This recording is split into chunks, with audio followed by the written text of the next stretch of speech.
Hi, this is Kurt. And Meg. And this is a video which documents our trip south of Osaka to the Kumano Kodo. Actually, 4 hours from Osaka City. Amazingly close. It's a trail system that's been around for more than 1,000 years. First walked by royalty and commoners who used the trails to visit 3 important shrines. But these days, the trails are mostly the destination of tourists. It didn't hurt that a dozen or so years ago, UNESCO designated a portion of this route a World Heritage Site. But, we never really encountered throngs of hikers because, like most of Japan in the winter, it's pretty much empty of crowds. It's pretty mellow. Very mellow. We based ourselves around a small town of Hongu with easy access to Kumano trails. This is one of the trails, in fact, outside of Hongu towards Hosshinmon Oji. It's definitely world-class in terms of condition and beauty. The trails are steep at times, plenty of stepped portions, mostly sharp but short climbs and descents. I guess I'd call the hikes easy to medium in terms of difficulty, but yeah, you have to be careful with the tree roots because they can be everywhere. It's a tree. It looks like a redwood, so deep red, but it wasn't. Very much like redwoods. These are sugi pine, but I guess if you backed up and looked around, they kind of did remind you of it's a color-wise, yeah.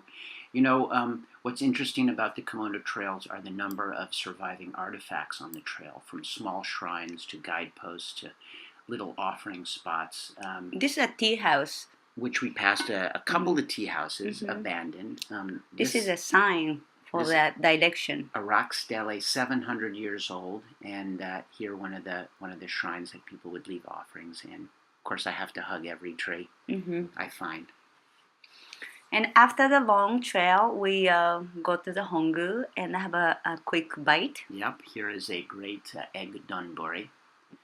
Part of our trip included a visit to Kawayu Onsen, which is a well-known onsen town with a particularly unique sento, or onsen in the river. They call it the Senen-boro. The town itself is really small. You can drive through it in about a minute. But the big draw is the Roten-boro, which is on the other side of that rock embankment. What you see here is the main river, which has been diverted around the soaking pool, which is artificially made each December and January, or let's say in December. The town creates the soaking pool by diverting all this the water and creating a gravel barrier. Here you are.